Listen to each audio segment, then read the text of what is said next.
Para poder dar cuenta acerca de la naturaleza en sí del Espíritu Santo, por lo menos para intentar hacerlo, porque tampoco se pretende que uno pueda hablar de algo tan profundo que existe un ser humano capaz de explicarlo. Pero eso no significa que no debamos tener criterios informados, criterios fundamentados para poder nosotros dar cuenta acerca de qué es lo que significa el Espíritu Santo. Esta es la sesión número 4 del curso El Espíritu Santo. Esta sesión abarca las páginas 45 a las 54 del libro El Espíritu Santo de Edward Schweitzer. Aquí cabe la pregunta, ¿y por qué este libro de Edward Schweitzer? Bueno, la respuesta a la pregunta es esta. Estamos usando como libro de texto para este curso la obra de Edward Schweitzer, El Espíritu Santo, porque en esta obra, en este libro de texto, Schweitzer responde a la pregunta acerca de la naturaleza del Espíritu Santo, usando para su respuesta el testimonio bíblico. Schweitzer hace un repaso exhaustivo del material bíblico, investiga las funciones del Espíritu Santo, tanto en el Antiguo Testamento como en el Nuevo, y también durante el período intertestamentario, haciendo uso de la literatura intertestamentaria. A partir de estos textos, Schweitzer identifica muchos aspectos de la presencia del Espíritu Santo. Por ejemplo, el aspecto de su relación con Jesús y con el Padre, el aspecto de la libertad, el aspecto de la vida en comunidad de los creyentes y también el que tiene que ver con la guía, la dirección que provee el Espíritu Santo y la apertura a Dios, y también el aspecto relacionado con el futuro. Además, Schweitzer relaciona la evidencia bíblica del Espíritu Santo a temas de gran interés, tales como Jesús y el Espíritu, el bautismo de fuego y de agua, el don de hablar en lenguas, el don de profecía, la inmortalidad del alma, la resurrección y la guía del Espíritu, y también el tema del nuevo nacimiento en Cristo. En cada caso, Schweitzer considera también las implicaciones teológicas para la vida de la Iglesia. Como introducción a la sesión número 4, diremos que durante el periodo comprendido entre el Antiguo y el Nuevo Testamento, el pueblo de Israel vivió un tiempo de profunda transformación. Bajo el dominio de imperios como el persa, el griego y el romano, la visión del mundo del pueblo judío, la religión y la identidad nacional de ellos se vieron puestas a dura prueba. En este contexto, también cambió la manera como los judíos entendían el Espíritu Santo. No fue que cambió, sino que fue influenciada la manera. Los obligó a hacer replanteamientos. Hubo influencias del pensamiento griego, especialmente el estoicismo y el platonismo, que trajeron nuevas ideas que chocaban con la tradición profética del Antiguo Testamento. Llegó un momento en el cual el Espíritu ya no era solo Dios hablando por medio de los profetas, sino que también ya llegó a ser a raíz de estas influencias, llegó a ser un principio cósmico, un poder impersonal, una energía divina presente en toda la naturaleza.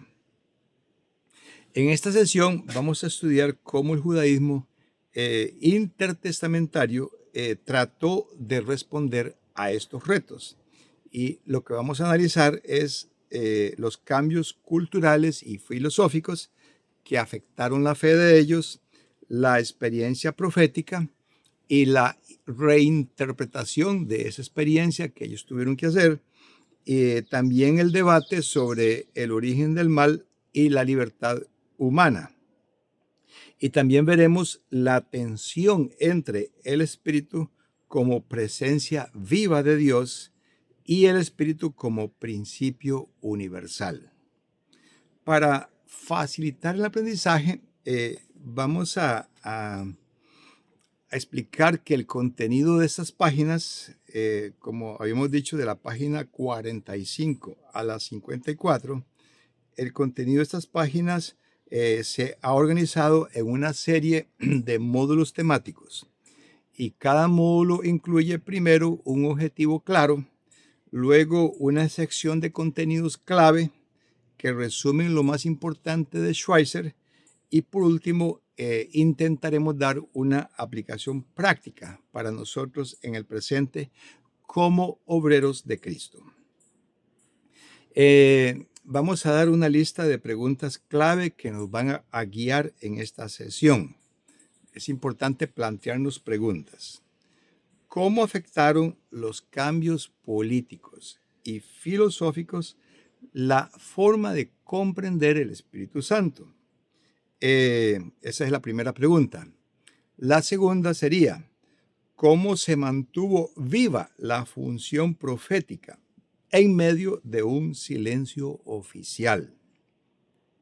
Luego, la pregunta, ¿qué implicaciones tiene el entender al espíritu como fuerza cósmica o como presencia personal de Dios? Y por último, la pregunta de cómo podemos hoy discernir entre influencias externas y la verdad revelada del espíritu. El propósito de la sesión es el siguiente, que al finalizarla podamos reconocer cómo el pueblo de Dios, enfrentando una cultura dominante y pensamientos ajenos a la revelación, supo mantener una fe viva, crítica y esperanzada. Y que esto nos rete a hacer lo mismo en nuestro tiempo, ser guiados por el Espíritu, discernir con sabiduría y mantener nuestra fidelidad a la voz de Dios. Es importante que nosotros tengamos este propósito en mente de la importancia de tener criterio informado para que nosotros podamos dar cuenta acerca de qué es el Espíritu Santo, en qué consiste su naturaleza o por lo menos intentar darla. Muy bien, entramos ahora al módulo temático número 1. Transformaciones políticas y culturales que afectan la fe. Como objetivo, vamos a identificar los cambios de poder y cultura que influenciaron el pensamiento religioso del pueblo de Israel, especialmente en torno al concepto del Espíritu Santo. Bueno, primera fuente de influencia.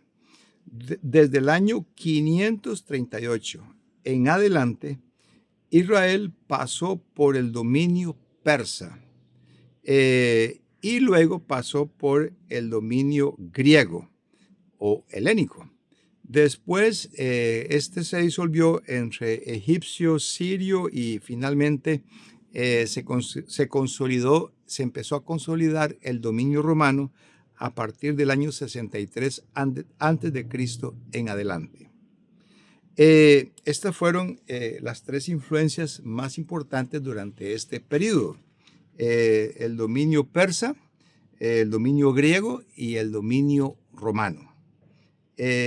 cada cambio de dominio, cada cambio de imperio, trajo nuevas visiones del mundo, o sea, nuevas cosmovisiones que alteraron en algunos la forma como se concebía la fe.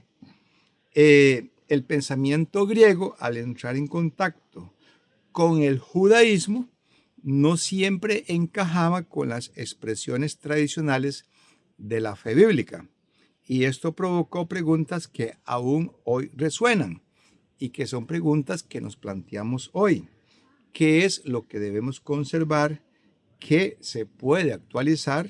Pero cuando hablamos de actualizar, aclaremos que tiene que ver actualizar con lo que encontramos en la revelación que ya fue dada a los santos, que está en las Escrituras. Y hacernos la pregunta de qué es forma externa, qué es apariencia y qué es el corazón de la verdad, que es la esencia en sí de lo que necesitamos conocer. En cuanto a la aplicación práctica de este módulo, diremos entonces que es importante reflexionar sobre cómo los cambios culturales que hoy también están ocurriendo también nos retan a discernir entre lo esencial de nuestra fe y lo que puede o debe cambiar en su expresión, atendiendo a lo revelado con el fin de que siga siendo consecuente con lo que ya se ha revelado. Ese es el reto que tenemos hoy. Al igual que ellos tuvieron grandes influencias en su momento, influencias culturales de los persas, de los griegos y de los romanos, pero principalmente de los griegos, nosotros hoy también estamos teniendo mucha influencia de cambios culturales profundos que se están dando, y también está el aspecto de los cambios tecnológicos. Está, por ejemplo, la gran revolución que produce lo que conocemos como inteligencia artificial. Como ya de todos he sabido, por ejemplo, que hoy una persona puede perfectamente preguntarle a una inteligencia artificial como el ChatGPT que haga una oración al estilo de como yo la hago normalmente, y muy probablemente, y ya lo hemos probado, que esa inteligencia artificial es capaz de decir una oración muy linda, muy llena de alabanza, muy llena de significado, y tomando de las escrituras pasajes e ideas con las cuales expresar alabanza a Dios. Y uno se pregunta, ¿y cómo es posible que una máquina haga eso? ¿Cómo es posible que una máquina pueda hacer lo que, según Romanos 8:26, algo para lo cual el Espíritu hace falta? Porque Romanos 8:26 dice que qué hemos de pedir como conviene, no lo sabemos, y que para eso hace falta el Espíritu. Pero, ¿y qué es lo que ayuda a una máquina como la inteligencia artificial para poder hacer eso? Bueno, es una buena pregunta, ¿no cree usted? Y tal vez una respuesta que se podría dar es esa, que si bien es cierto, una inteligencia artificial puede decir las palabras correctas, las palabras que habría que decir en una oración bíblica, en una oración consecuente con la revelación bíblica. Si bien una inteligencia artificial lo puede hacer, eso no significa que esa máquina está sintiendo lo que sentiría un ser humano. Es decir, esos bytes de información, esas palabras, ese plagio que está haciendo la inteligencia artificial de ideas, pero en realidad no se puede decir que son ideas, son aseveraciones construidas por un robot, por una máquina que ha sido programada para llevar a cabo tales, para construir tales aseveraciones, para que parezcan originadas por un ser humano, pero no son originadas por un ser humano. Entonces, ahí está la diferencia. La diferencia está en que parecen ser originadas, pero no son. Y al no serlo, entonces no están siendo sentidas por un agente humano. Como pueden ver ustedes, entonces, esto que nos habla el texto de Schweitzer acerca de las influencias culturales se está dando hoy en forma magnificada.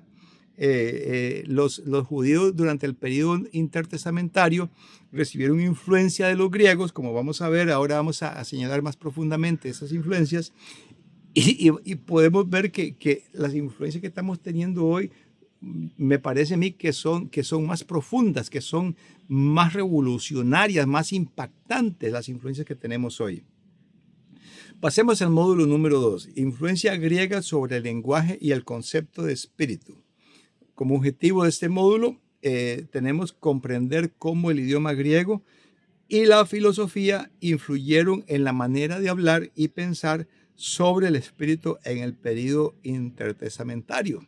Bueno, este objetivo se queda corto para lo que necesitamos hoy. La pregunta para nosotros sería comprender cómo la inteligencia artificial, que es una nueva forma de comunicarse que tiene el ser humano, porque ahora los seres humanos quieren escribir un correo electrónico, quieren hacer algo, presentar una solicitud de empleo, quieren elevar, ¿verdad? A las altas esferas un mensaje solicitando un favor de las autoridades, y entonces le piden a la inteligencia artificial que escriba la carta haciendo tal solicitud, y la hace perfectamente, la hace mejor que lo haría un ser humano. Entonces ahí hay una influencia mucho más profunda que la del idioma griego en aquellas personas del periodo intertestamentario. Tenemos influencia ahora no solamente en el idioma, tenemos influencia en la forma de comunicarnos, porque ahora podemos usar inteligencia artificial para comunicarnos. ¿Y cómo influye eso en la manera de hablar y pensar sobre el Espíritu Santo en este periodo, no solamente en el periodo intertestamentario? ¿Qué dice Schweitzer? Bueno, dice Schweitzer que a diferencia del hebreo y del arameo, el griego distingue con claridad entre las palabras, entre los conceptos, más bien, viento, el concepto razón humana y el concepto espíritu. Es decir, tiene palabras diferentes para cada uno de estos conceptos. Y el concepto espíritu en el idioma griego se define en términos científicos como una corriente de aire o como aliento con fuerza de movimiento. En cuanto a las filosofías influyentes, tenemos dos, que tenemos al estoicismo, que ve al universo como un todo ordenado, lleno del Espíritu Divino, como una energía vibrante que atraviesa todo, plantas, animales, humanos, astros. Y tenemos una segunda filosofía, una segunda corriente filosófica, que es el platonismo, el cual enseña que el alma humana es divina, pero está atrapada en el cuerpo como en una tumba y solo se libera tras la muerte. Aplicación práctica: distinguir entre la visión bíblica del Espíritu Santo como persona divina que se relaciona con nosotros y la visión griega, que tiende a reducirlo a una fuerza impersonal o a la razón humana. Bueno, aquí voy a hacer una explicación también, una aplicación para nosotros, que me lleva entonces a preguntarme que cuando nosotros hacemos una oración en público, cuando nosotros estamos siendo guiados por el Espíritu para orar, porque estamos orando guiados por el Espíritu, porque lo que oramos tiene que haber sido influenciado por el Espíritu a través del estudio de la palabra. Entonces es importante que nosotros podamos discernir entre lo que nosotros vamos a decir y que realmente viene del Espíritu, y lo que podrían estar diciendo otras personas que no viene del Espíritu. Porque hay personas que usted las pone a orar al frente de una congregación y parecen robots. Es decir, estas personas no están siendo guiadas por el Espíritu, están repitiendo frases cliché, frases ya preformadas y de una forma robótica, de una forma monótona, sin realmente estar expresando cosas a Dios. Le están simplemente llenando, están haciendo oraciones de relleno, aseveraciones de relleno, que no parece que sea un ser humano hablándole y diciéndole cosas significativas a Dios en el Espíritu. Ustedes pueden ver entonces, discernir entre una cosa y otra no solamente era un reto para los judíos del periodo intertestamentario, sino que también es un reto para nosotros hoy, porque también hoy vemos esas conductas de personas que en realidad no hacen una oración de una forma significativa, como si verdaderamente estuvieran expresándole a Dios, un ser supremo, un ser santo, un ser de carácter santo, un ser soberano, expresándole palabras o haciéndole expresiones de alabanza que estén a la altura de su gloria, que sean consecuentes con su gloria, con su voluntad, con sus deseos, con su propósito y con su grandeza. Entonces, esas expresiones de alabanza, al no brotar del corazón de la persona, sino que simplemente son de la boca para afuera, entonces no está siendo consecuente esta persona, y tenemos que distinguir eso también en el periodo actual. Vayamos ahora al módulo temático número, este sería el número 3. El módulo temático número 3, que tiene que ver con la experiencia espiritual en el mundo griego. Como objetivo del módulo vamos a analizar cómo las experiencias espirituales, entre comillas espirituales, desde el paganismo de la cultura griega, fueron reinterpretadas, especialmente en contextos como Delfos. En Delfos es un lugar donde una sacerdotisa daba oráculos y se pensaba que la sabiduría de ella venía de vapores del suelo que entraban en su cuerpo y producían un estado de éxtasis. Se entendía que ese espíritu divino era como una fuerza natural, una sustancia que habitaba o atravesaba el alma. A Dios se le concebía como alguien que tocaba el alma de la sacerdotisa, como quien toca una flauta o un instrumento musical. Esta visión reduce al espíritu a una fuerza material sin relación personal ni moral. Y esto es exactamente, como aplicación práctica, digamos que esto es lo que vemos hoy en ciertos grupos religiosos, donde uno ve personas en cultos, ¿verdad? Por televisión podemos ver momentos en los cuales el pastor extiende su mano o sopla con su aliento, y entonces las multitudes caen como desmayadas, caen como en trance. Hemos visto videos de personas retorciéndose en el suelo, disque poseídas por el Espíritu Santo. Entonces podemos ver que esto que le pasaba a los judíos intertestamentarios, al pueblo de Dios intertestamentario, cuando veían a estas personas entrando en éxtasis, como la sacerdotisa de Delfos, entonces es lo mismo que estamos viendo hoy.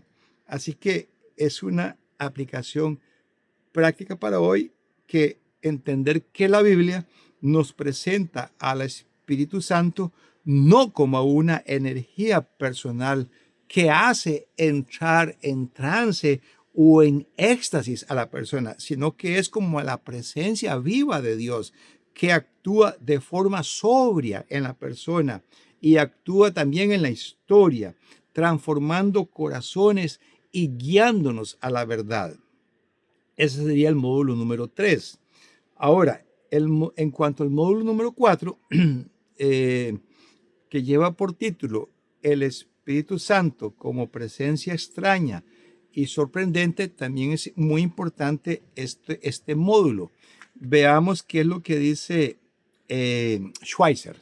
Schweitzer dice que a pesar del silencio profético entre Malaquías, el último libro del Antiguo Testamento, Y los evangelios, que son los primeros libros del Nuevo Testamento, a pesar de ese silencio profético y silencio entre comillas, eh, eh, es importante tomar en cuenta que Israel no olvidó que Dios les había hablado a través de los profetas. Es decir, silencio profético, pero entre comillas, porque para ellos Dios no era el resultado de razonamientos humanos, sino que Dios se manifestaba de forma inesperada como un extraño, a veces no bienvenido. Es decir, a Dios no lo podemos encasillar. Dios, Dios es inesperado. No es cuando nosotros lo estamos esperando que Dios manifiesta su revelación. En el caso de ellos era muy importante recordar eso y, y que a veces la presencia de Dios no era bienvenida, más bien les asustaba, les producía horror la presencia de Dios a ellos. Ahora, al recordar ellos esto les generó una dificultad teológica. ¿Cómo distinguir entre un verdadero profeta y un falso profeta que habla desde sus propios sueños? Bueno, esto provocó entonces un movimiento entre los líderes religiosos de aquellos tiempos en el sentido de aceptar solamente aquellos profetas cuyos escritos estaban en las escrituras y los llevó a afirmar que con la muerte de los últimos, que son Ageo, Zacarías y Malaquías, el Espíritu se apartó de Israel. Una afirmación muy radical, muy fuerte, muy bien, y que es cuestionable, ¿verdad? Porque, ¿por qué decir eso? ¿Por qué decir que el Espíritu se apartó? Y incluso para finales del siglo I de Cristo, algunos documentos judíos afirmaban, entre comillas, los profetas se han dormido. La profecía dejó de existir. Bueno, entonces, ¿cuál sería la aplicación práctica para nosotros? Eh, aceptar que Dios no siempre se manifiesta según nuestras expectativas. Dios a veces irrumpe como extraño para despertarnos. En nuestra época también necesitamos discernir entre la voz de Dios y las voces humanas y estar abiertos a lo inesperado de su obrar sin pretender limitarlo a lo que ya conocemos. Es decir, es obvio que sí, ¿verdad? Nosotros estamos siempre diciendo que lo que el Espíritu revela hoy no puede ser diferente de lo que ya está en las páginas de las Escrituras. Y estamos de acuerdo con eso. Debemos respetar esta forma de entenderlo y así lo vamos a seguir entendiendo. Pero eso no significa que eso que esté ahí revelado sea amarre a Dios, es decir, que Dios esté atado a lo que está revelado. El Señor en cualquier momento puede irrumpir en nosotros, es decir, no descartemos la posibilidad y el poder de Dios. Él puede hacerlo, Él no depende de nosotros, Él no tiene que pedirnos permiso para actuar. Él puede actuar en cualquier momento cuando Él quiera y de hecho lo va a hacer con la segunda venida de Cristo. El módulo temático número 5 lleva como título La experiencia profética fuera del control religioso. Objetivo del módulo: analizar cómo durante el período intertestamentario surgieron nuevos profetas fuera de los márgenes institucionales, sometiendo a prueba el intento de encerrar al Espíritu Santo dentro de normas oficiales. Bueno, al hablar de ese objetivo, lo decimos con mucho cuidado, porque al decir nosotros que solamente los libros que fueron canonizados son los libros por medio de los cuales Dios habla, no por eso debemos descartar la posibilidad de que también hubo profetas durante ese periodo de los cuales no sabemos, pero de los cuales queda alguna idea, por lo menos hay vestigios entre los escritos judíos intertestamentarios de que sí hubo personas por quienes Dios habló. Lo único es que el registro de lo que dijeron exactamente esas personas de parte del Señor, ese registro no quedó escrito. Y el hecho de que no quedó escrito no significa que el Señor haya guardado silencio durante esos años. Es lo que está diciendo Schweitzer por lo menos, y nos parece muy plausible que la propuesta de Schweitzer. Schweitzer dice que durante ese tiempo surgieron profetas parecidos a los del Antiguo Testamento, tal como un, entre comillas, maestro de justicia en Qumran que interpretaba profecías antiguas. Flavio Josefo, un historiador judío de mucho respeto, menciona que hubo escuelas de profetas y también menciona que hubo profetas en el palacio de Herodes y que hubo personas que hacían milagros y reunían seguidores. También se menciona el caso singular de un profeta que durante 7 años se mantuvo clamando, ¡ay, Jerusalén! ¡Ay de Jerusalén! ¡Ay de Jerusalén! 7 años haciendo eso. Bueno, quedó registrado en los escritos de Flavio Josefo, pero, perdón, no menciona Schweitzer que fue allí, pero está la tradición de que existió ese individuo. Y uno dice, bueno, ¿fue movido por el Espíritu Santo o no? Bueno, si se mantuvo 7 años diciendo, ay de Jerusalén, no está diciendo nada que sea contra la Escritura, nada que sea contra lo que el Espíritu Santo ya había revelado. La tendencia oficial al tener, ¿verdad?, el surgimiento de estos profetas, de los cuales no quedó registro, era entonces encerrar la tendencia oficial de las altas esferas, de los líderes, era encerrar al espíritu dentro de lo que se podía controlar o etiquetar como aceptable, o sea, lo recibido, lo aceptable.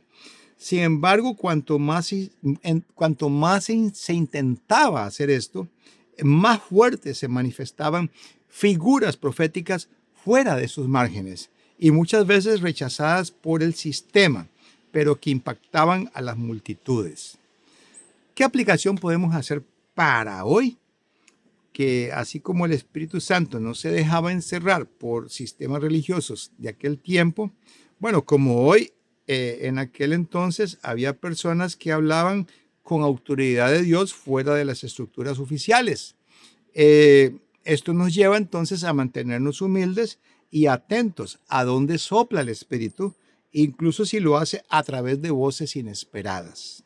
Hasta ahí lo dejamos, ¿verdad? Es una simple aplicación práctica, una propuesta de que estemos abiertos a la idea de que el Espíritu de Dios puede manifestarse en cualquier momento. No que esté sucediendo, que sepamos no está sucediendo, pero puede ser que suceda.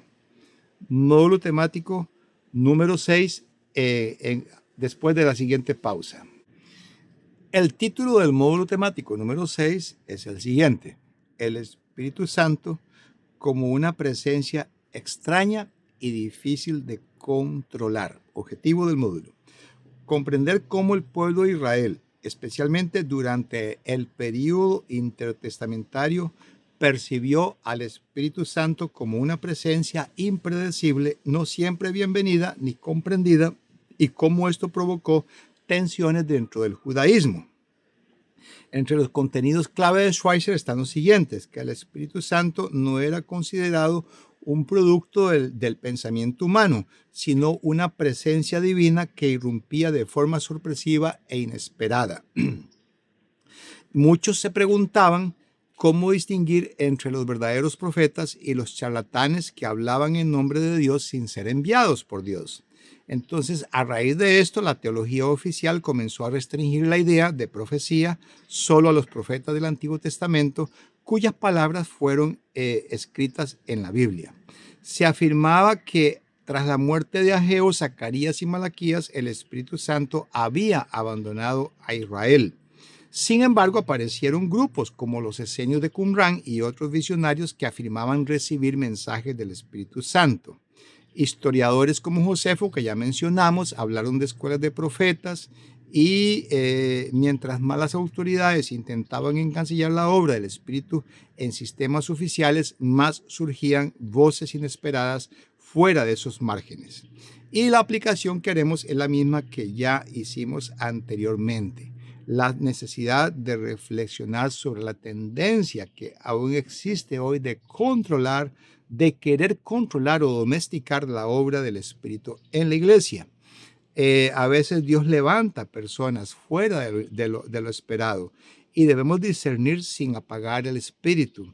Estaremos receptivos a la idea de que Dios actúe de formas que quizás no encajan con nuestras estructuras. ¿O acaso somos de los que creemos que ya Dios lo tenemos descifrado? Módulo temático número 7. Este módulo es muy importante porque tiene que ver con el problema del mal y los espíritus, entre comillas espíritus, en el pensamiento intertestamentario. Objetivo del módulo: explorar cómo el Antiguo Testamento y el judaísmo intertestamentario enfrentaron el problema del mal en relación con el espíritu y cómo este debate evolucionó con influencias persas, griegas y de comunidades como Qumran. Contenidos clave de Schweitzer.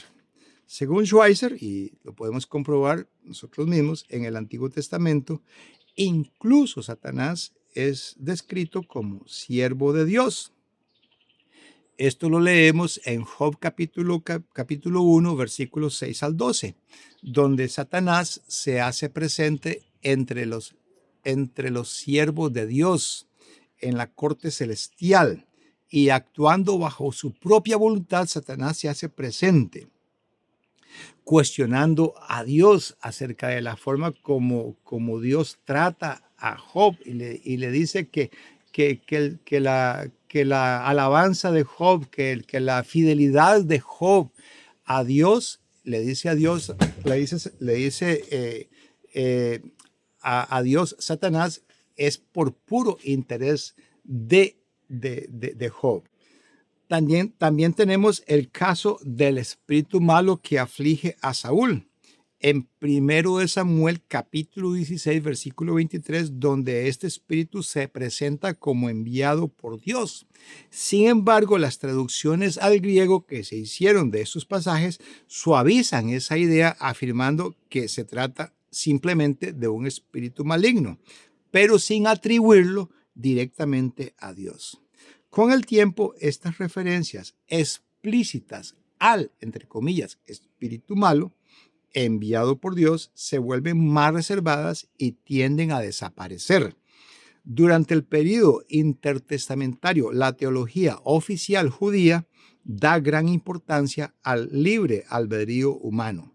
El hombre tiene dos impulsos, uno bueno y otro malo, según esta teología oficial. Y el hombre debe escoger entre un impulso y el otro. Se cree que el alma o el espíritu es dado por Dios al nacer y el deber humano es devolverlo puro al final de la vida. Schweitzer nos refiere que surgen nuevas interpretaciones influenciadas por el pensamiento persa. Se concibe el mundo como un campo de batalla entre un espíritu bueno y uno malo. Aparentemente de allí viene esa evolución que hubo en el pensamiento judío.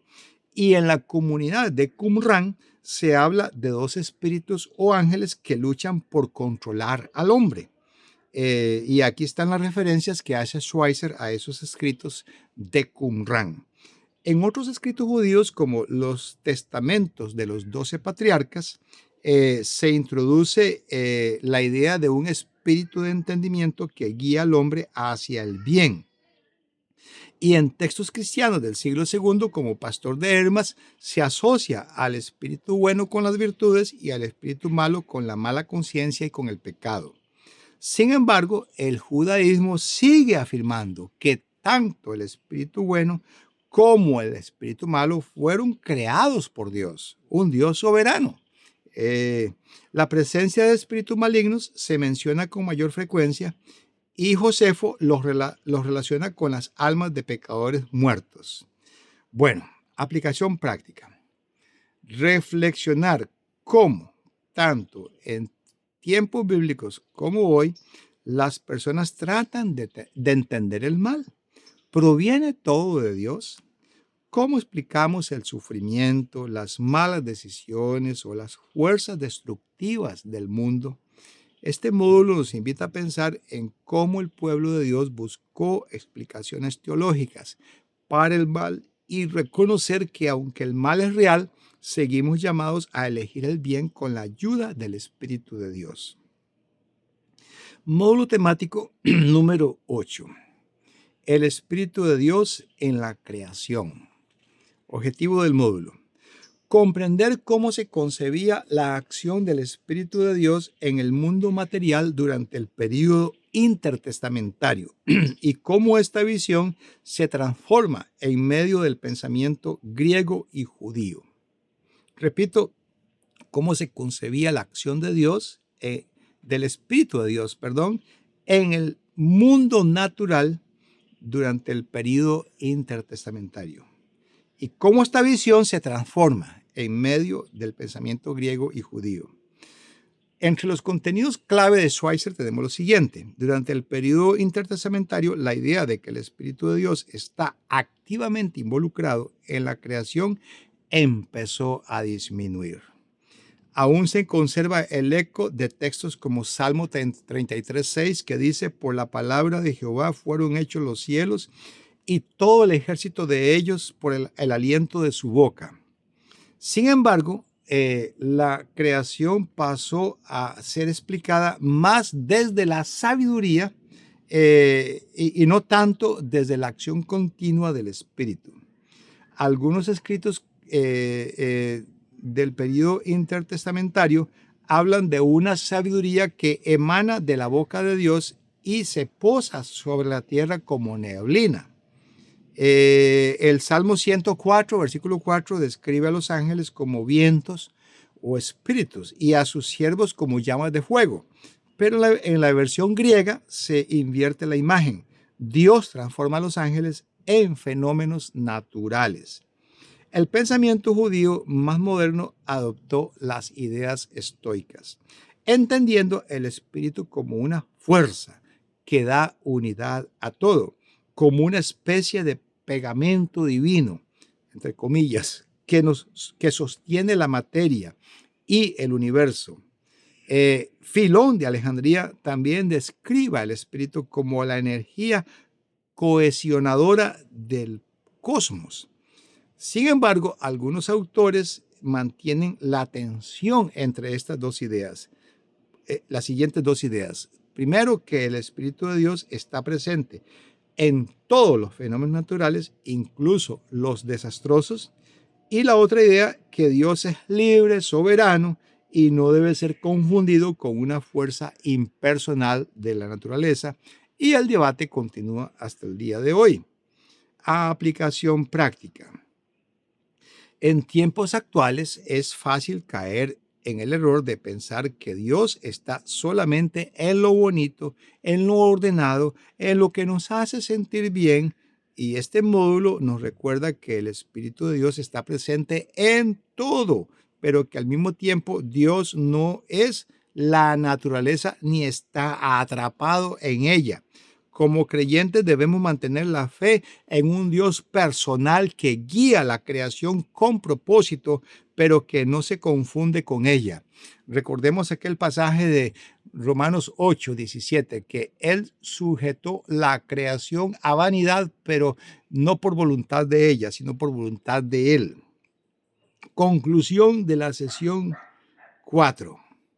¿Qué es lo que hemos hecho durante esta sesión? Hemos echado un vistazo al complejo e interesante periodo intertestamentario donde el pueblo de Dios se vio a la necesidad de decidir entre la fidelidad a la revelación antigua y las corrientes filosóficas de un mundo en ebullición intelectual. Después de estudiar las páginas 45 a las 54 del libro El Espíritu Santo de Edward Schweitzer, hemos descubierto cómo el judaísmo enfrentó influencias culturales, filosóficas y espirituales que lo impulsaron a estudiar más profundamente la revelación recibida y replantearse la forma de entender el espíritu que ellos ya habían desarrollado en el pasado. Vimos que el Espíritu de Dios, lejos de estar encerrado en esquemas tradicionales, sigue siendo una presencia viva, libre y a veces desconcertante. Aun cuando los líderes intentaron definirlo, controlarlo, limitarlo, el Espíritu siempre se manifestó fuera de los cánones establecidos, recordándonos que Dios no es prisionero de nuestras estructuras religiosas ni de nuestras ideas preconcebidas. También aprendimos que el Espíritu fue interpretado de muchas maneras, como energía cósmica, como sabiduría divina, como fuerza moral, como inspiración profética.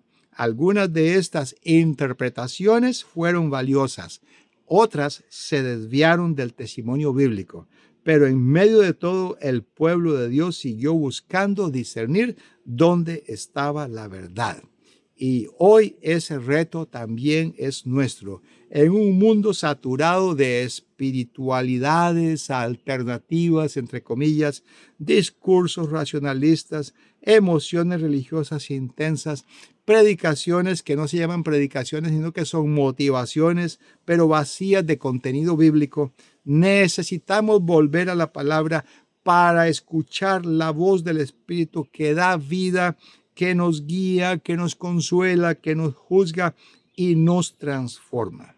Por eso concluimos con estas tres convicciones para aplicar a nuestra vida y nuestro ministerio. La primera, el Espíritu Santo no se deja domesticar. Debemos estar abiertos a su acción, incluso si rompe nuestros esquemas tradicionales. Número dos, el discernimiento es clave. No todo lo que parece espiritual viene de Dios. La Escritura sigue siendo nuestra norma para probar los espíritus. Y número tres, nuestra fidelidad debe ser valiente.